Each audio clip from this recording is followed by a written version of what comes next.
are alive and well in many ways, and that's not going away. This is the North American Service broadcasting on 17.70, 15.42, 12.05. Now you will worship her together. What have you done to its eyes?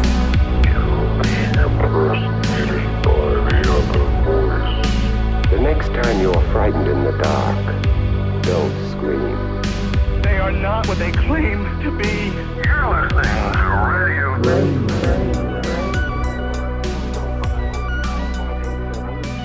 It's November. It's November. It's November. It's November.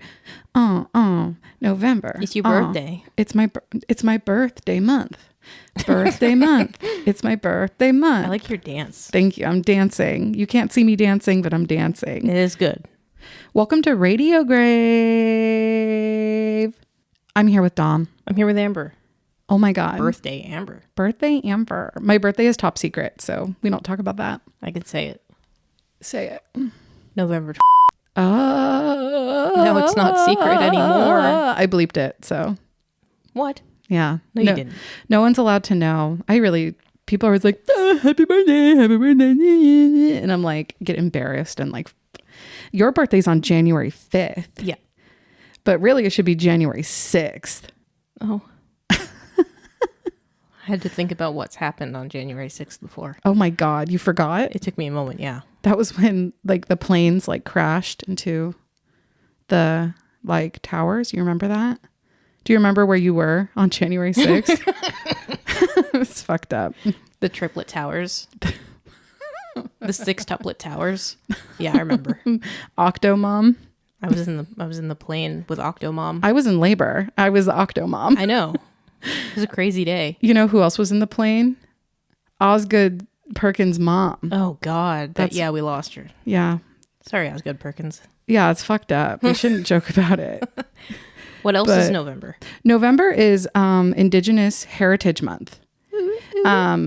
Recognized Indigenous Heritage Month and Indigenous History Month. Mm-hmm. So today and for the next 4 weeks, all month, the next 4 episodes, all month long, we're doing Indigenous heritage with someone very special in the center of it all, which is Sasquatch. Squarch. A man of many names. Many names, ma'am. A man of many names. Yeah. Also, we hope that you liked our premiere episode, The Possession of Clarita. Hope you learned more about me and my culture. That's what we're all about. Yeah. This being possessed. Exactly. Opening with Clarita was like really, really important for us. If you haven't listened to Clarita, go back and listen to it. I don't know why you wouldn't listen to our premiere. Yeah, learn about my grandma. Yeah, literally. Learn about spookies. Spooky grandma. Spooky grandma. A different grandma. Different Not grandma. robo grandma. It's a different grandma. Yeah. Rest in peace. Oh, to my grandma? Yeah. Thank you. You're welcome. So anyways, back to what we were talking about. We're doing Sasquatch, 4 parts of Sasquatch. And you think you know the Sass man. You don't know the Sass man. You think you know him, but you don't. You know his swag, not his lore. Yeah, exactly. And actually there is a lot of lore, which is why we didn't do it last season, like we said. That's why it's in 4 parts. That's why it's in 4 parts. It kind of pops its pussy. So the series does. And Sasquatch can too, you know. Pops his pussy hard. His bussy. Or whatever he has. Sasquatch. I know they have breasts, but... Well, yeah, they're mammals. Yeah. But I don't know if they have other parts. I don't think that you can see them because of the hair. How would they reproduce? They have Sasquatch. They do. And they have a Sasquinus. Can we call it Sasquatch? Sasquatch, yeah. Sasquick. And I'm trying to think of other words for penis. They have Sasqualls. They have a Sasquall sack. And they're fertile. Very. Yeah. Well, anyways, on a more serious note, we want to approach this topic and this series with the utmost respect. And we want to present it without ethno-arrogance. which is a word that I think a lot of people don't hear. And it's very much so relevant when it comes to indigenous culture and tradition. We just want to recognize everything as it is, and not necessarily from a settler's point of view or a white point of view, because that's not what this is about.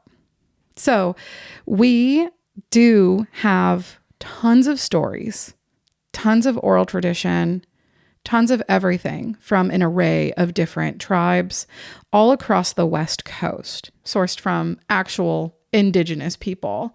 So remaining literature from indigenous populations, interviews with indigenous people, stories and history books, art, everything that we could from Native Americans and First Nations people. That is where everything we have for this series has come from. And I think it's really, really important to mention that. Lastly, we encourage you guys just to forget everything you think you know about Sasquatch. You don't know that, boy. You don't know anything, boy, or that's not necessarily true, but let's get into it. And I just want you to go into it with like an open mind. Not even open mind, but A blank slate. a blank slate. Take that blindfold off, and listen to the stories. Take the blindfold off and immediately see Sasquatch in front of you. Oh, and his dick is out and his boobs are out. The Sasquatch. Yeah, exactly. So that being said, let's just buff out Bigfoot in general. Buff it out. Buff it out. So you just need to understand the difference between Bigfoot and Sasquatch, because there is a difference. The infamous 1967 Patterson-Gimlin film was filmed in Northern California. It's the film that everybody knows, right? It stars a gorilla-like Sasquatch fleeing two men on horseback. And as the Sasquatch flees, he turns her. Well, actually, it's a she, 'cause she's got big old tits, right? Maybe that Bigfoot is like one of those gynecomastia case where they're like, if you experienced male breasts, you may have a claim. I've never even heard of that. Gynecomastia? Yeah. That's male breasts. Well, what does it come from? What's it a side effect of? Just Chemicals? chemical exposure. I don't know. There were all these commercials in the early 2000s. It's like from the Mad Gasser. Maybe. He was just titting everybody out. Oh my God, maybe Ape Man was. Yep. Yep. And he probably had tits too. He may be eligible for financial compensation. He's in Menace. They're Dom and Dom sons. They're Dom. Attorneys at law. Am I a Dom son? Yeah. I've never went to school for that, That's okay. but I passed the bar. I set the bar. And it's low. It's low. Anyways, so it's the Sasquatch that everybody sees. It's the mascot. It's the Bigfoot, the swinging arms. He's like an ape. He's Neolithic, right? That's Bigfoot. That's the American Bigfoot. And he's kind of just more of a mascot. But Sasquatch is not a mascot. They are similar physically, right? They're hairy. They're large. They smell bad. Really bad. They smell really, really bad. And they're strong. And they're agile. And they can run really fast and really hard. But where they differ is that to many tribes, they're not really animals. They're not apes, right?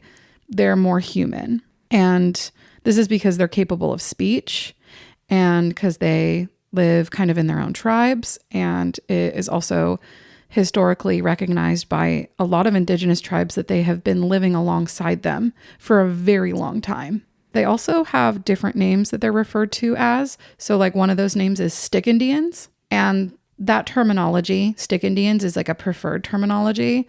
You might hear us say Indians throughout this series over the course of 4 weeks, but it's a terminology that it's not my place to change. It's just not really my place to change the name of reservations or figures in indigenous tradition. Yeah, of course. So they're called Stick Indians. And they tend to be tricksters, and they can be in spiritual form or in physical form. And there's actually a really, really cool story from the Squamish tribe up in Washington, who have had like an extensive history with their own stick Indians that aren't super Sasquatchy, but they are in a way. So I'm going to pass it over to Dom. She's going to tell us all about it. So the stick Indians of the Squamish tribe in Washington are described to be half the size of humans, maybe smaller, and they steal whatever they can get their hands on. So that's baskets, tools, fish, anything. And they usually bring back the items they stole, but they do it at their own convenience. So even if you need it, you might not get it. Yeah. There is an oral story by a Squamish elder named Ellen George, recounting the time her family captured a stick Indian. And this story's well over 100 years old and was passed down to Ellen by her grandma. And we'll call her Grandma George. But when Grandma George was a little girl, the George family lived near the Duwamish River. Geographically, that runs from Elliott Bay south through Seattle. And one night, a group of stick Indians snuck into their home to steal fish. Bastards. My fish. They were caught in the act, and most of them got away, but they trapped one. And Ellen George would say, quote, "They kept him for a while. He used to go hunting, even though he didn't have any weapons. He'd come back with a deer with a broken neck. Eventually, they let him go. After that, they would find deer with broken necks at their door in the mornings. They began to hang dried fish outside for him, and he'd take it at night. So after that, they never worried about the little wild men coming back to rob them." End quote. So basically, they caught him, and then he went hunting after they let him go, and then he came back with a deer. Yeah. And they're like, oh, here's this some is fish. I'll trade you. Yeah, this is like a trading system now. Yeah. He's like, I want fish. I'll bring you this deer. He got some Stockholm syndrome action. He's like, I don't know about that. He's like, I'm thanking you for trapping me. Because now I know the beauty of seafood. They love fish. Who doesn't, dude? Literally. A fool or someone with allergies. Can you be allergic to fish? Yeah. I know you can be allergic to shellfish. Yeah, you can be allergic to fish. That's fucked up. I would die. I'm a fishman. I'm a fish man too. I'm a tin fish man. Mm. Yeah. I'm a Sardinian for sure. I'm a Sardinian. I'm a Salmonian. Salmonellian. Well, okay. So alongside stick Indians, we also have giants and barbarians too. And they appear a lot in creation stories and cautionary tales. A lot of creation stories have barbarians. And this is something also, just to add in here, this is something that's really, really interesting that we're going to talk about in our next episode next week, where we'll go over some barbarian action. So the giants, they also steal, but they steal disobedient children a lot of the time. It's definitely a step up from stealing fish. Yeah. I mean, I think they steal food too, but they also are like... That's like from stealing candy at the 7-Eleven to like taking a TV at Best Buy. Maybe it goes from stealing candy at a candy store to literally stealing innocent women and babies. Yeah, I think so. But it's really not uncommon for these giants and barbarians to be very antagonistic and usually cannibalistic. That seems to be a running theme with them. They would eat like people and children, and you're in danger. You are in danger if you're in the presence of a giant or a barbarian, regardless of where you are. Or who you are. Or who you are. You're going to get eaten. Literally. If we look up at the Canadian Clallam tribe, they have a story of a ogress kind of figure, and her name is the Snail Woman, but she also is called Slapu. And she is like a super hairy, wild woman of the forest. And she's an eater of children. But she also sometimes raises these children as her own little babies, little human babies. And I wonder what's the qualification to be like eaten versus raised. Oh, it's like if they're not delicious enough, they get raised so that they can find more delicious children. Oh, I don't know. Or is it like I'll eat you because I don't want you as my child? Right. Okay. Well, here's something too. So maybe bad children get eaten, but innocent babies get raised. I mean, that makes more sense. But I like what I said. Or if you're a good babe, or if you're a good child, you get raised. But if you're a bad baby, you get eaten, swallowed whole. No, I think if you're a good child, they don't get you. If you're a bad child, they'll raise you. If you're a bad plump child, they'll eat you. It just depends on the juiciness. It's the tenderness level of the meat. They would know. If you're too lean, they're not. They don't want. They're like, well, I guess I'll raise you. So it's exactly what I said. If you're not delicious enough, they'll raise you. Well, it's like Hansel and Gretel. Like they just make him fatter. Oh, that's probably why she raises him. Like to make them cattle. Bigger. Yeah, she raises them like livestock. I love that. That's my headcanon, as it were. Okay, but probably not. I think she just raises them as her kids. Right. But well, okay. So let's move on past Slapu, and let's talk about another ogress. She's from the Quacutal tribe, and her name is Zanuqua. And she's hairy and mean, but she's nocturnal. She lives on Vancouver Island. And she lures children into the woods, but she is fucking freaky as fuck. And she speaks through like pursed lips with a quavering voice at children. So like, I don't know. I was trying to like imitate it earlier where it's like, ooh, come here, children. Oh my God. Like, yeah, I don't even know. I can't even fake quavering. That sounds kind of like a ghost. Yeah, a little bit. That was not quavering. Maybe that's okay. Quavering's like, yeah, like it's hard. I can't do it. It's just me crying. Okay, but like Slapu, she cooks up the children. She eats them, but she also can raise them if she decides they're too skinny or if they're too good. Motherhood. Yeah. And the Quacutal, they have some really cool tribal masks of Zanuqua. And also there is some totem action happening too. We have 2 pictures. We'll put it up on the Instagram. But the totem is insane because she's got huge boobs and they do be hanging. They're hanging and swinging, boy. Hanging and swinging. And the other one is like a entirely black mask. Yeah, that one's really cool. It's spooky. So cool. But yeah, we'll put those up for you to see. So, you know, we've covered Bigfoot, we've covered stick Indians and giants and barbarians. So let's just move on. Let's move on to the main topic of today. But in order to do so, we have to travel out of the Pacific Northwest, out of Washington, out of Canada. We're going to go all the way down to Southern California. That's us going down to California. I'm driving here. And I feel like, you know, Sasquatch is like considered to be specifically a Pacific Northwest figure. We'll talk about why in later episodes, but he really is all over the place, not just in Northern California. And when I heard this story, I thought it was important to include it once I read more about this group of people. And their name is the Yokut. And Yokut means people or humans. Before contact, the Yokuts occupied the entire San Joaquin Valley, from Sacramento River to Kern River and the Sierra foothills to the coast. So that's like an estimated 80,000 square miles of territory.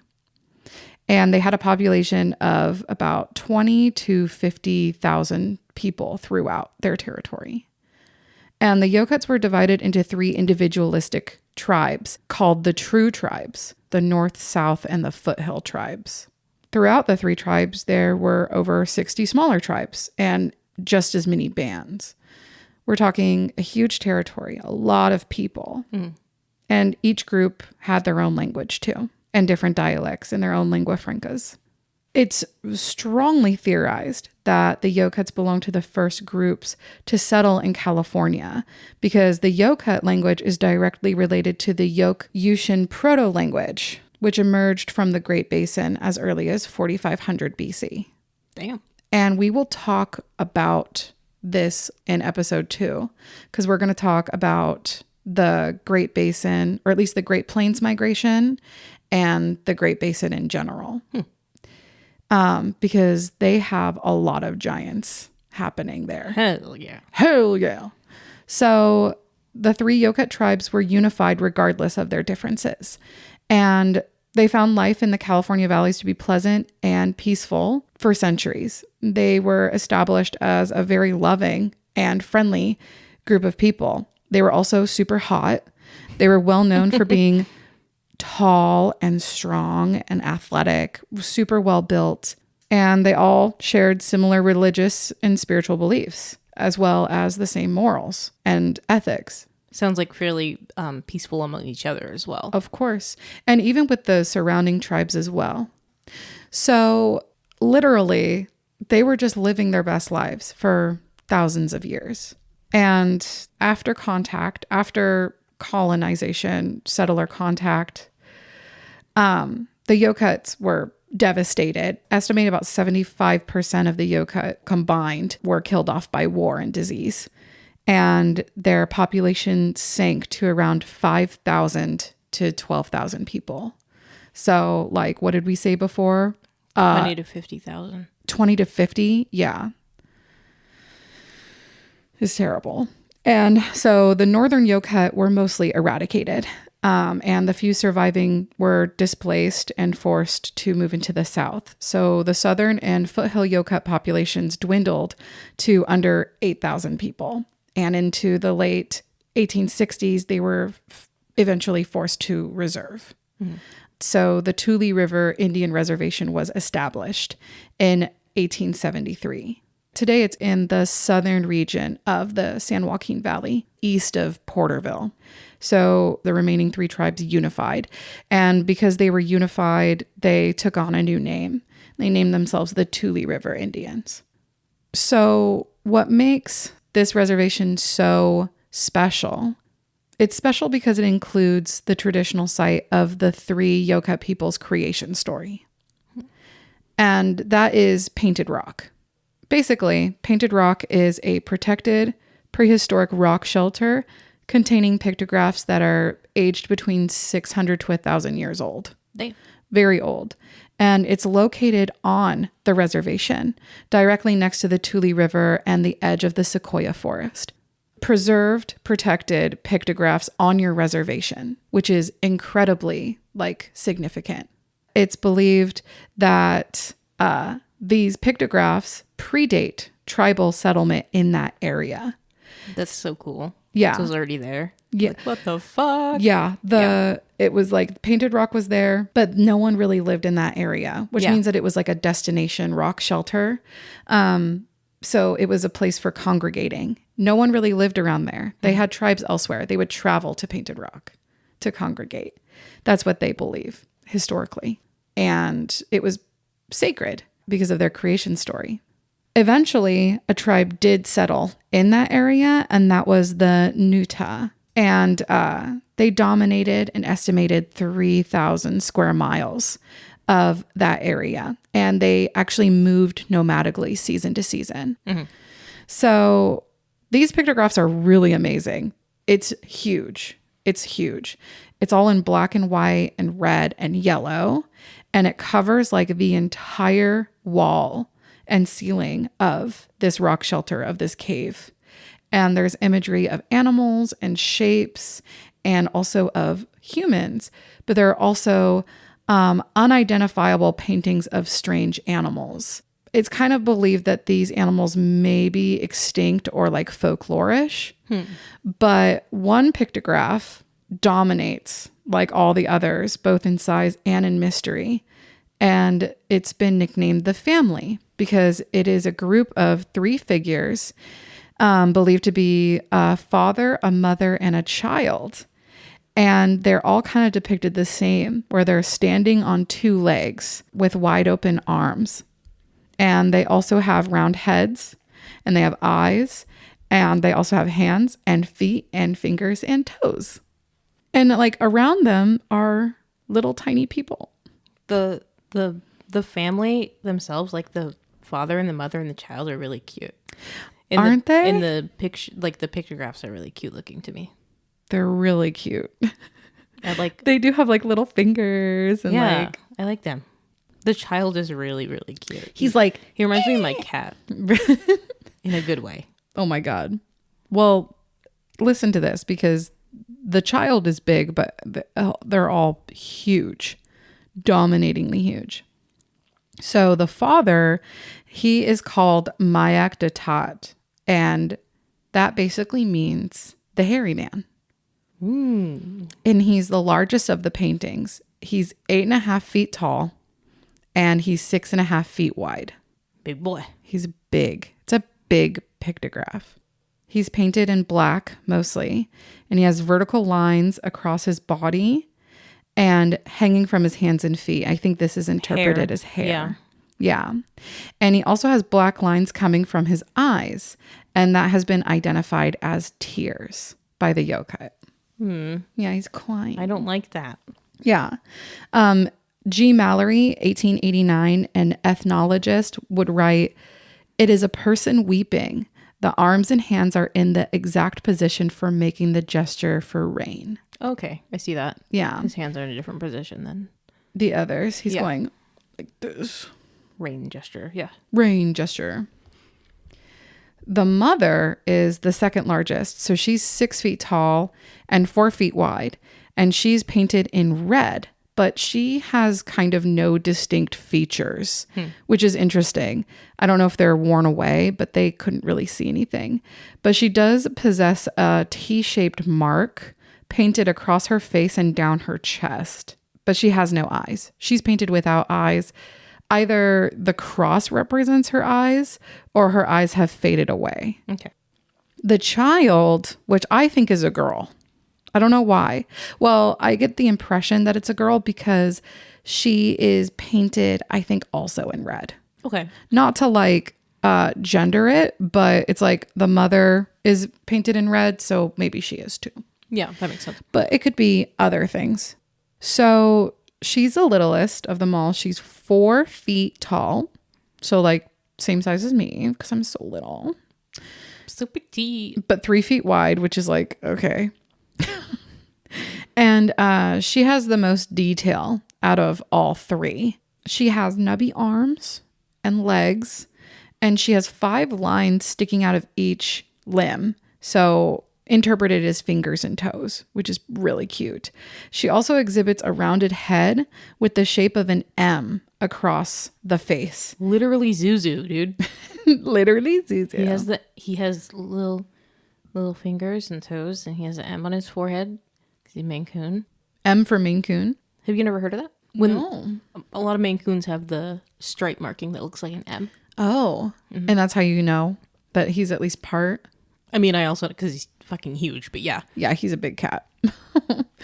But the M shape also depicts a nose bridge with a little circle at the end. So that's kind of interpreted as a nose, which is even cuter. Or a mouth. Or a mouth. I like the thought of it being a mouth. Oh. Yeah. Yeah. Oh, hello. Like kind of like Zanuqua has like a little mouth. No, this is just a cute mouth. Oh.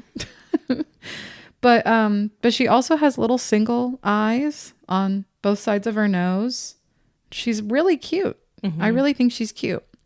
But her unusual head shape compared to the other two has been suggested by, of course, like white anthropologists to depict a sagittal crest, which AKA is a Neolithic or ape-like brow. When I look at it, I don't see that. It looks more like she's wearing a hat. Yeah, I kind of think she's wearing a hat, or that's just hair. Yeah, hair on her head. Because it's little lines, but who knows? Yeah. So according to the Yokut, painted rock holds the key to their creation. And it's interesting to think that for some reason, the hairy man and his family are there alongside them. Why is hairy man there? If you enjoy our podcast, please rate, review, and consider becoming a patron by visiting patreon.com/radiograve. Your patronage and support helps us continue to make content for you. You can stay up to date with us by following our Instagram account at Radio Grave Podcast, and be sure to tell all your spooky friends about us too. Thanks for listening. Now back to the show. So the Yokut are recognized for their rich and elaborate storytelling. They were and still are very involved with their surrounding wildlife. Animal behavior is heavily incorporated into their stories and folklore, appearing metaphorically in symbolism or sometimes literally. Quoted from University of California Anthropological Records by A.H. Gayton. The pre-human era was that of a world created and occupied by birds and animals of superanimal and superhuman powers. The eagle and his other wild companions were attributed to the building of the whole world and the Yokut people. They established certain cultural, social, and physical features of man and his way of life from themselves. So what is the hairy man's role in the Yokut creation story? What does he represent? In this story, all the birds and animals of the mountains went to Painted Rock to make the Yokut. Eagle Chief asked each animal how they wanted the Yokut people to be. Each offered their most positive attribute to the Yokut people to make them unified. Coyote wanted humans to walk on all fours. Hairy Man, who was present, said they should walk on 2 feet like him. Everyone agreed, but Coyote wanted to race, and then the winner gets to choose. But Coyote cheats during the race. So Hairy Man and the rest of the animals sneak away to the site of Painted Rock. At Painted Rock, Hairy Man and the rest of the animals drew the little people on the walls, each with their special attributes. Then the animals gave them breath. This breath brought the little people to life, and they emerged up from out of the ground. Hairy Man was happy for the little people on 2 legs because they were just like him. But Hairy Man terrified the little people because he's huge, and they all ran away from him in fear. And Hairy Man was so sad, and he began to sob and cry for a long time. Coyote returned to Painted Rock in a rage because he couldn't outsmart everyone, so Coyote painted himself on the wall eating the moon. Very mad. So mad. So fucking mad. That's like, yeah. He's like, fuck you guys. And just eat the whole moon. God damn. So Coyote then gave breath to his painting, cursing the people. And the other animals drew themselves as well, proving they would always be by the people's side. Hairy Man drew himself too, but crying because he was unloved by the people, and they didn't want him around even though they were created in his image. This is how the Yokut people were made, and they were all unified as one like a family, even Coyote and Hairy Man. Hairy Man is described in this story as human-like. He walked on 2 legs, and he gave that gift to the humans. Hairy Man was also smart enough to trick the cunning Coyote in order to get his own way. Hairy Man also felt emotional when the humans ran away from him, rejecting him, so he's human-like. But then, the Yokut took over. They spread all over, taking land and eating all the food. There was suddenly no balance, and all the animals feared starvation. Eagle Chief told the animals to flee their traditional homes and find a new way of life. They needed to abandon people. No longer would they stand by their side in unity. Only Dog decided to remain by the people's side. He would follow his friends out of love. Very true of Dog. Very true of Dog. To this day, even. Bark, bark. They distanced themselves from the Yokut and scattered across the land. All the animals claimed their new homes, including Hairy Man. And Hairy Man said, I will go live among the big trees, which were giant sequoias, and hunt only at night when people are asleep. So the mentions of the Hairy Man in Yokut stories doesn't just end in the cave. He comes back again and again in all different forms. Right. Many believe that Hairy Man is just a bear. Okay. Which I can see. But according to the Tule River Indians, they are not the same, obviously. There's a bear and then there's Hairy Man. Yeah. Mayak Datat and bears. Yeah. Like, those are not they the have same thing. 2 different names. Got it. Yeah. And it's difficult to find similarities between the 2 in the Yokut language as well. A.L. Kraber. I wonder if it's Krober or Kraber. Or Kreber. Kreber. A.L. Krober. Krober. I only read about him. I didn't listen to his name. But A.L. Krober was an anthropologist who lived with the Yokuts in the early 1900s. And his concentration of study was on preserving and studying their language, and as well as their culture and traditional beliefs. But Kroeber had really poor practices in general, and he's recognized today as an immoral and unethical figure in history. So we don't even need to pronounce his name right because he's a cunt. Yeah, he's a total cunt. Kroeber. Kreiber. Kreiber because you're a bitch. Kreiber. Fuck you, dude. I was going to say something, but it wouldn't make any sense. Crowbar. Crowbar. His name's Crowbar. Bitch. Bitch. Because he pries his way into shit. Literally. So he was a collector of stolen sacred artifacts, and also of indigenous human remains. Oh, that's fucking nice. So thanks, Crowbar. Right. So he proudly displayed these items in museums, kind of like trophies. He was very much so like exploitative as fuck. Yeah. And, unfortunately, some of them ended up destroyed. And even today, a lot have never been returned. He did have a lot of really helpful information in regards to language and culture, unfortunately, in a lot of his writings when he was with the Yokut at this time. So cursed information, but information nonetheless. Exactly. So the following information regarding the Yokut language is from one of his many research publications from that era. So Mayak Datat is not the only name for hairy man. He's also known as Shunshinet, and the common word for bear in Nim Yokuts is Nyoho. In the Tule Yokut's dialect of the Wukchumni, bear is Duhun. So we have Nyoho and Duhun for bear, and Mayak Datat and Shunshinet for hairy man. Yeah, those don't sound similar. No. If it was translated to bear, it would just be bear. True, yes. And also, they appear separately. There are bears in Southern California. Yes. There are bears in the San Joaquin Valley, 100%. Yes. So they could probably recognize a bear, do you think? Oh, yeah. You think people who lived with bears could recognize them? Yeah. People are like, oh, well, bears walk on two legs sometimes. And it's like... Yeah, but you can tell the difference between a bear and not a bear. Bears don't walk around on two legs all the time. All the time. They will stand on two legs to look at stuff. Yeah, or grab things or... Yeah. I mean, they're a very prevalent predator of all of California. Same with most Californian pop punk frontmen. Go on. Big true. But still, this is sourced from the early 1900s by a white anthropologist. And the last tribal member who spoke Wukchumni passed away in 2021. So hairy man and bear have been established as not the same multiple times, but we can't say for sure language-wise. Then it kind of begs the question, is he like a spiritual being or a monster? An anthropologist named Frank Latta retold stories about hairy man in his 1939 book, California Indian Folklore. Sounds like a whole lot of plagiarism, Frank. Actually, come up with your own stories, Frank. Well, actually, I kind of like Frank Latta in a lot of ways because his work is very removed from a European lens. Okay. He published with a huge focus on the voices of indigenous people of California.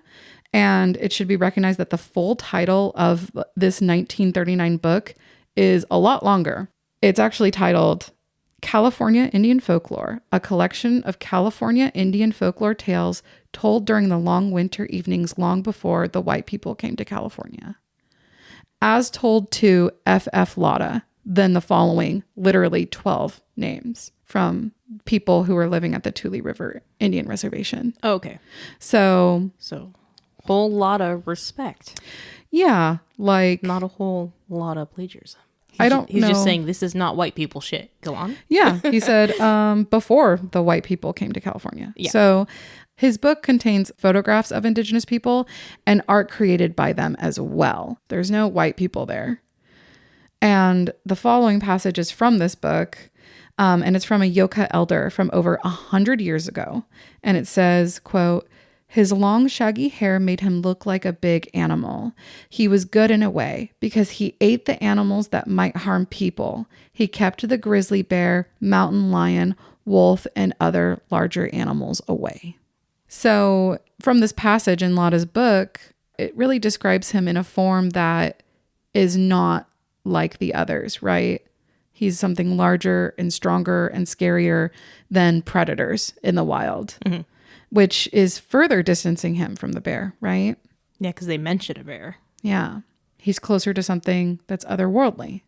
And when we say otherworldly, like, let's explore the Yokut folklore of spiritual beings. In Yokut legend, there are the Tipne. And the Tipne were a unique and very rare kind of spiritual medicine men with supernatural powers. And these powers granted them the ability to use other living things as an extension of themselves. That's fucking cool. Yeah. And they could do this by creating an amulet of their host and then swallowing it whole.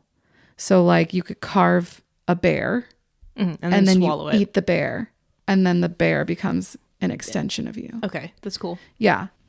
And the Tipne's favorite host was Hairy Man. Oh. Yeah. And Tipne are also called Hairy Man shamans, which is really cool. And they used Hairy Man as a means of bringing dreams to people. He was a bringer of dreams. He's really involved in everything. I mean, created in his image, crying. He brings you dreams. He scares away all the animals so they don't hurt you. He's a good guy. He's a really good guy. So Yokut elders retold a story about the Hairy Man shaman and Hairy Man to our enemy, Krober, in the early 1900s. So in this story, one night, a Tipne shaman was visited by Hairy Man. When Hairy Man arrived, he threw off his fur and became a man. Okay. And once face to face with the shaman, he offered him one of his many powerful abilities. And this ability was to be used only for healing, but the power could also be used to harm. So the Hairy Man insisted that the power be used only for good. He said, I trust you with this power. Only help, don't harm. Mm-hmm. And when Krober asked for more details, the elders told him no. They were like, that's all we have to say about that. Nice. Good. They were not interested in sharing any more. They're like, shut up, bitch. I About told Hairy you. Man. Yeah, literally. But this kind of leaves details a little bit vague. That's okay. Let's bring back the bear, because it all kind of comes around full circle. Okay. We can see traces of this legend in even modern day Yokut tradition. So in the last 30 years, the ceremonial bear dance has been performed 3 times, and it was revived by the Tachi-Yokut spiritual elder Clarence Artwell Sr. And after having a spiritual vision, he called the ceremony for healing. What is the bear dance? A few members of the Tachi-Yokut tribe are chosen by a bear spirit to act, by extension, as a spiritual healer. The dancers become the bear by taking on animal skins, specifically bear skins. Mm-hmm. And as the bear, they are able to take away people's illnesses. And then they transmute those ills into a healing power. Cool. Yeah. The dancers are bathed in sage smoke in order to keep them healthy. And the sage allows the illnesses to pass through the bear and not through them. Yeah, so they don't get sick from it. Not through humans, yeah. So this ceremony seems to be greatly connected to the Hairy Man shaman legends. But he's not bear. No, but like the bear dance. In this Tipne story told by the elders in the 1900s, Hairy Man gave him healing power. And then the Tipne were able to use that healing power by means of the bear. So it kind of comes weirdly full circle. But still, Hairy Man is separate from the bear. Yeah. And he's also still separate from humans. It's interesting that he threw his fur off and became a man. Maybe he had to do that to like transfer his powers. The only way to give it to human is to be human. Literally. But are we giving Hairy Man too much grace? Because hairy man is also kind of considered to be monstrous. Let's explore that. Let's explore that. So, totems of animals were created by the Yokut. However, hairy man was excluded from these totems. Some anthropologists believe this is because the Yokut viewed him as a monster, not an animal. Lotta claimed that hairy man was sometimes cloaked with an evil aspect, quote unquote. Some would even consider him to be a bad spirit, but this could be a simplification. Could the same be said for a coyote? He did swallow the moon, so he's kind of an asshole. Regardless, Lotta didn't have much to include about how evil hairy man was. However, he did include passages which detailed a more secular relationship between hairy man and the Yokut. Quote, "In the old days, women learned never to leave their acorn meal unattended. They would spend all day pounding on the big rocks near the river, making the acorn meal, and then take it down to the river to leach it. They would then leave it in the sun to dry, but they would come back, and it would be gone. They would find big footprints in the sand where they left the meal, and they would know that hairy man took it. He likes Indian food, and knows to wait until the acorn is leached of its bitterness before taking it. We always wondered if he liked the sound of women pounding acorn and knew when to come and get good food." It's pretty amazing. Very interesting that he's a thief. He's a fucking thief. Like a thief? Like, I don't know, maybe like some other figures that we've talked about? Author E.B. Johnstone, okay, nerd name, he was a researcher and cryptozoologist. He detailed the cryptic words of warning he received from the Yokut in his 1975 book, Bigfoot and Other Stories. Quote, "While doing research with tribal elders many years ago, I was often told that while on the reservation, I should never go outside if I heard whistling. When I asked why, I was told that hairy man used whistling to lure Indians out into the night for various bad reasons.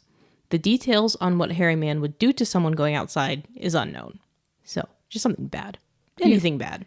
Evil activities. And even today, you don't whistle on reservations. That's like... I've heard that a lot. I think that's like a nation, North American wide, like, don't do that. This is a passage detailing hairy man's bad side, as told by a Yokut native. Quote, "During hot summer nights, all the animals would come out together down from the hills to drink out of the Tule River, and Bigfoot liked to catch animals down by the river. He would eat them up, bones and all. It was pleasant and cool down by the river on hot summer nights, and that is when grown-ups like to take a swim. Even though people feared that hairy man might come to the river, people still liked to take a swim at night. Parents always warn their children, don't go near the river at night. You may run into Bigfoot. If he can't find any animals and he's very hungry, he will eat you." They're literally like, okay, I'm going to risk it all. I'm going to go down to the river. I'm so hot right now. And then they're like, don't follow me. We're like having adult time. Like you guys, like if you come down here, you're going to get eaten. You're literally going to get eaten by hairy man. If you come down here, Mom and I are kissing. We're making you a little brother. Oh God. So continuing the quote, Sorry. They say, "He doesn't leave a speck or trace. He eats you up, bones and all. We won't know where you have gone or what has happened to you." And they would warn again, "You are going to meet him on the road if you stay out too late at night. Children have learned always to come home early. They are cautioned not to make fun of his picture on the painted rock or play around that place because he would hear you and come after you. Some people say hairy man still roams around the hills near Tule River. He comes along the trail at night and scares a lot of people. When you hear him, you know it is something very big because he makes a big sound, not a little sound." Big true. Big noise. He says, I'm like, oh my God. That's a big sound. he says, where are the kids playing in the road? Fuck yeah, dude. I can't find any bears to eat. Oh, I can't find any bears. So to end off this episode, we wanted to include a few reports of sightings from BFRO.net, which is the Bigfoot Research Organization. And all of these stories are from Indigenous people. Good. So the first story is from 1955 on a cattle ranch less than 3 miles from the Tule River Reservation. This incident occurred in the fall of the year, 1955. I was about 11 years old and on a Boy Scout camping trip. Although this happened to me a long time back, I can remember it clearly. Sometime in the early morning hours, I left the tent to visit the latrine, which was maybe 50 yards away at the edge of a small ravine. Oh, the ravine latrine. The ravine latrine. As I was standing there relieving myself, Jacking off. as I was jacking off in the ravine latrine, I can't even say it. No, it's not funny. Okay. So as I was standing there relieving myself, I began to hear small limbs and heavy brush breaking just on the other side of the ravine. My first thought was that a steer or cow was over there, and I quickly directed my flashlight beam in the direction of the sounds. What I saw froze me in terror. It looked to be about 7, maybe 8 feet tall, covered with long shaggy brown hair and kind of teetering back and forth on its 2 feet, which is kind of creepy. Maybe he's drunk. Maybe he's relieving himself too. Oh yeah, they're both pissing. He's like throwing his head back. Oh, I'm so drunk and pissing. Hell yeah. Do you think that they get drunk? Do you think Maybe. I hear that animals will purposefully eat like gross apples off the ground to get fucked up. Fucked up. Yeah. Yeah. Yes. And I think some like tree critters do that too. Yeah. And birds. Birds do it, and monkeys and chimps. Everybody apes. likes getting fucked up I in the guess animal so. kingdom. Literally. So it's teetering back and forth. Yeah. He says, the head was very large with no neck to be seen, and the eyes about 10 to 12 inches apart, Whoa. with round glowing orange appearance. Whoa. The arms were very long and hung straight down. Scary, That's right? a very exaggerated depiction, I feel like. 10 to 12 inches apart. That's really far to have. That's like the side of your head. Yeah. Like, I think maybe just like a little boy. Yeah, probably thought it was far. Because, like, they're a predator, probably. Or not, they're not like a prey animal. No, just like us. Like we have. Or like a prey being. Because they hunt. Yeah. So they would have eyes on the front. This kid's whack. Well, think about what he's saying also, that he has no neck and he's just like got a big ass head. Well, yeah, he probably has a big head and, like, the hair is covering the neck.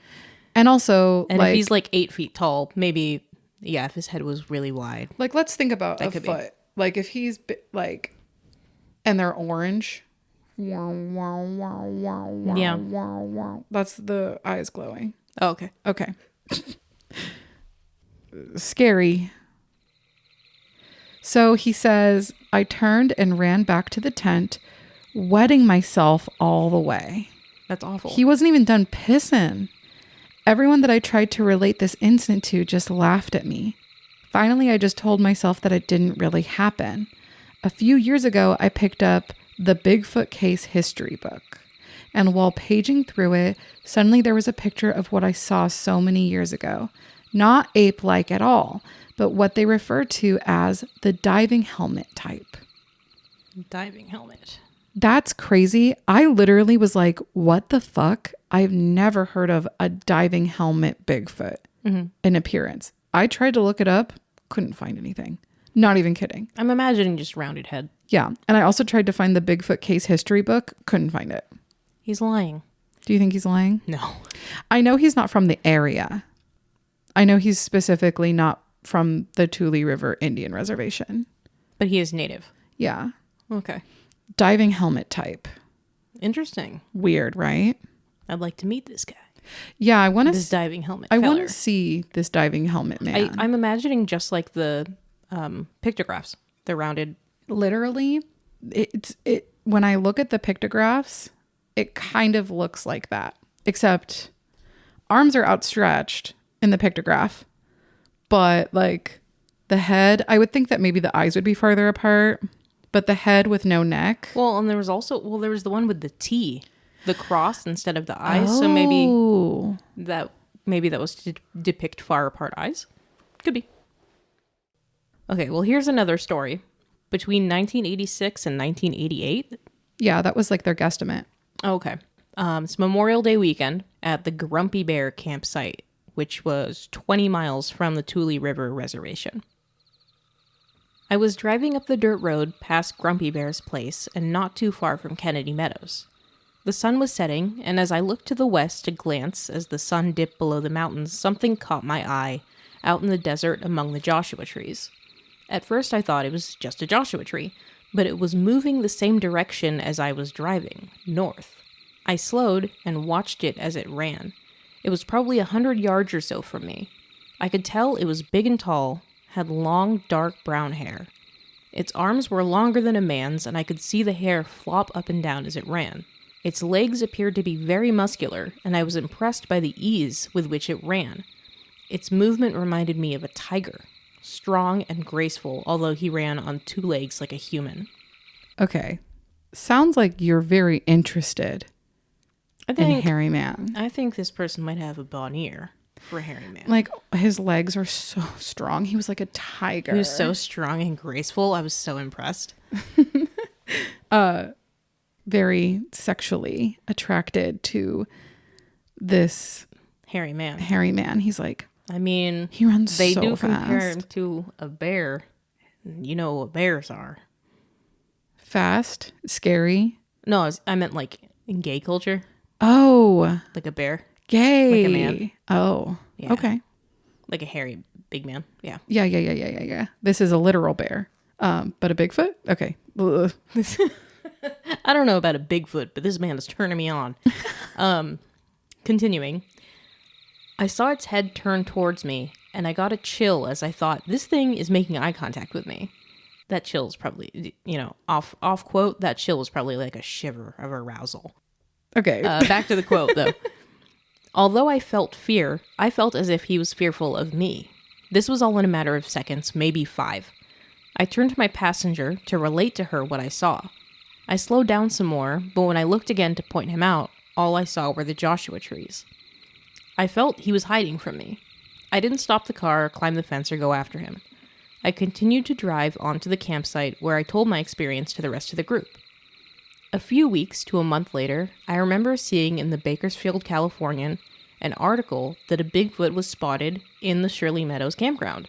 That's not too far from Kennedy Meadows. It was really an incredible experience, one that I will always remember. Another quick story. It was 8:30 a.m. on August 12, 1998. I was just south of Three Rivers.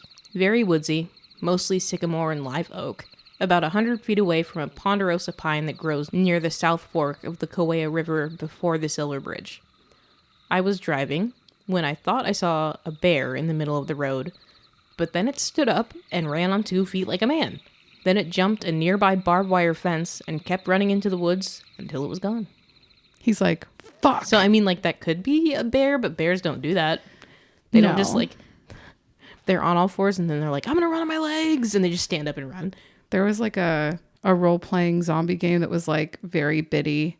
Zach was playing it for a while, but one of the glitches was like your dog, like if you walk up to a fence, you jump over it and the dog stands up and turns into a human and then also jumps over the fence and then goes back down to being like, that's how it was like programmed in the game. That's funny. That's how I imagine it. Like, it's just like you thought it was a bear and then it stands up and it's a man and he's like, whew.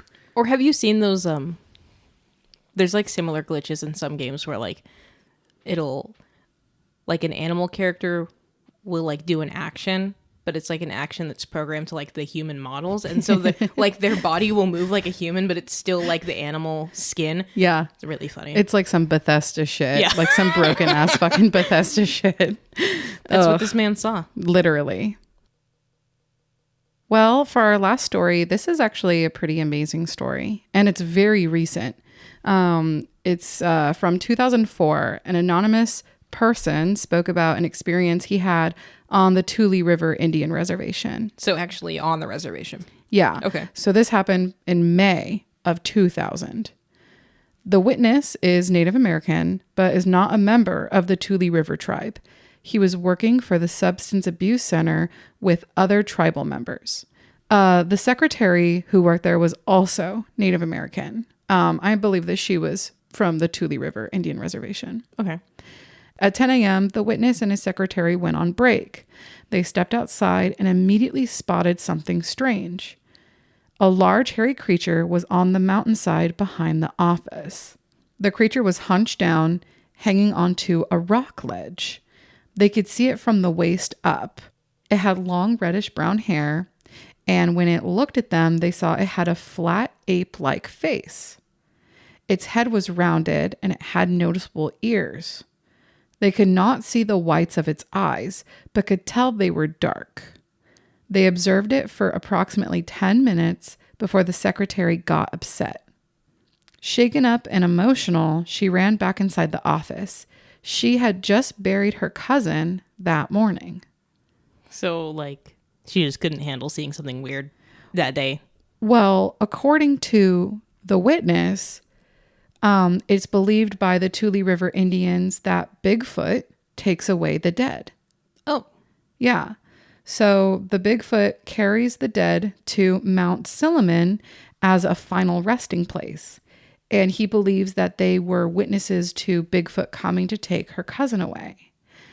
This is the first time that I was really reading about anything that had to do with Bigfoot or Sasquatch or anything of that figure taking the dead away. Mm-hmm. But I think it probably has more to do with the spirituality of taking like the soul and bringing it to like a resting place or like an afterlife area, giving that healing power and like the connectedness, I think.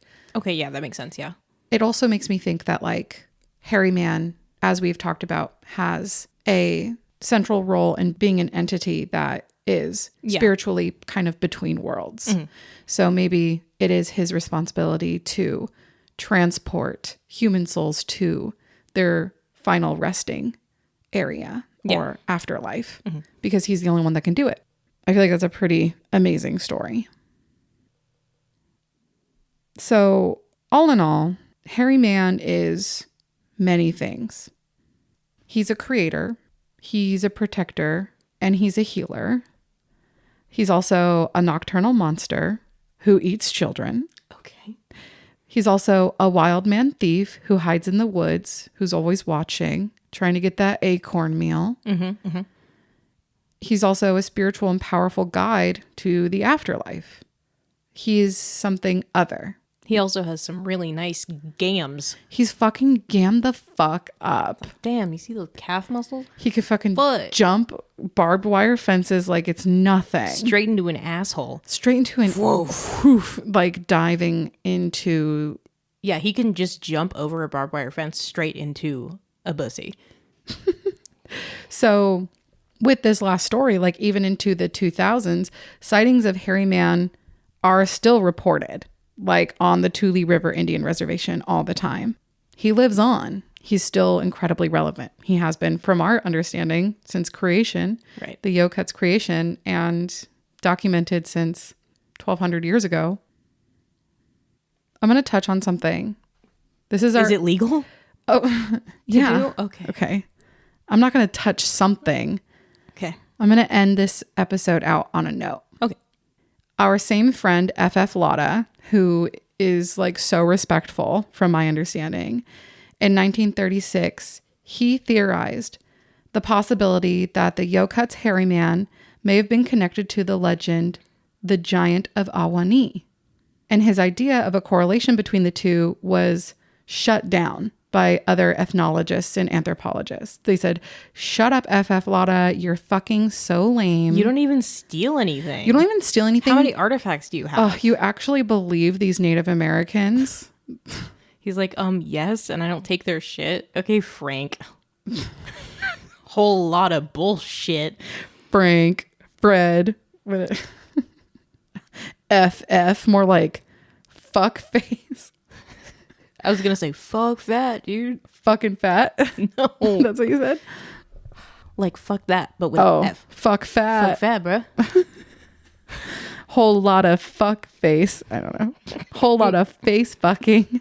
Okay, sorry. We like him. I don't know why I'm making fun of him. You were doing it from the perspective of shitty anthropologists. True, like crowbar. Crowbar. But So the comparison between Hairy Man and the Giant of Ahwahnee is by no means far-fetched, though. And if we leave Southern California and we travel north up into the Sierra Nevada mountain range... That's us traveling. Yeah, flying as the crow flies. That's me flying. This is me Literally. So if we go up to the Sierras, we will find an 8-mile long valley. And the valley's original name was Ahwahnee, meaning mouth. And this is because the valley resembled the mouth of an open bear.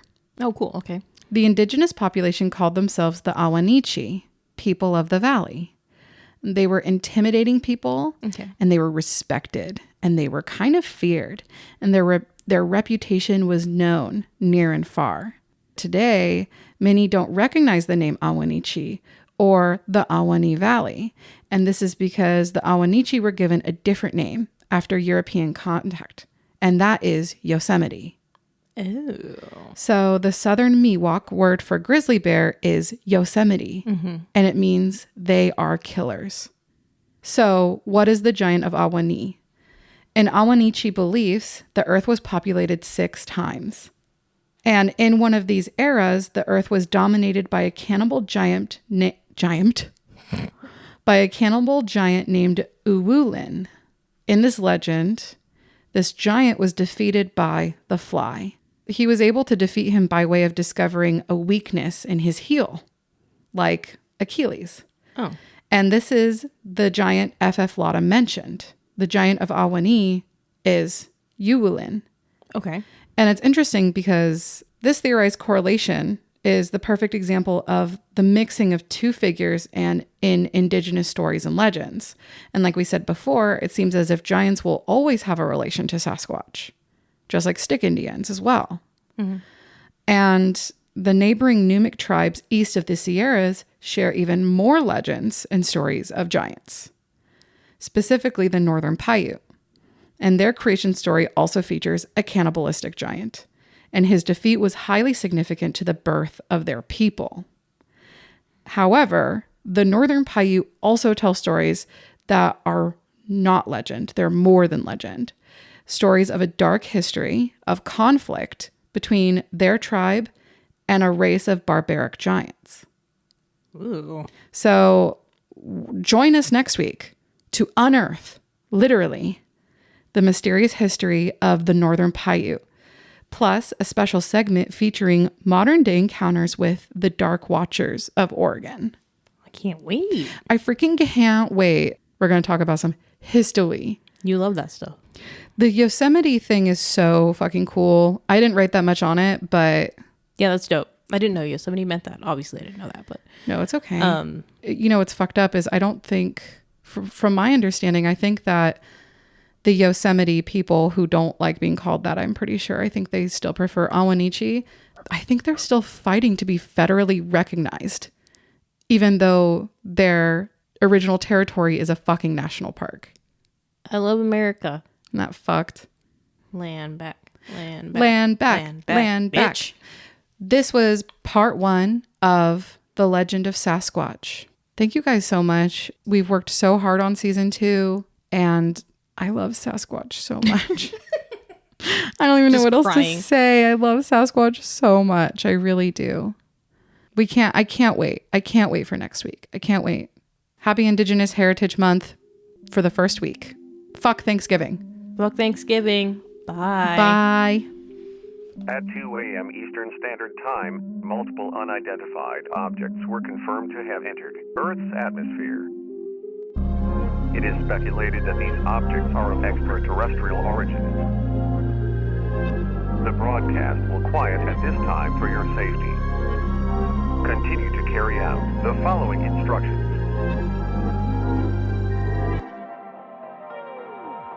Radio Grave Podcast is hosted by Amber Byland and Dominique Makasuya. Music courtesy of AOA Music, Carl Casey at White Bat Audio, and intro music by Simon Big Byland. Audio mixing and editing by Amber Byland, logo and original art by Dominique Makasuya. Special thanks to Selma and Obi Henneke, Austin Smith, and all our supporters on Patreon. All other media and sound clips used are protected under fair use and are for the purpose of criticism, commentary, news reporting, education, and research. Thanks for listening. Goodbye.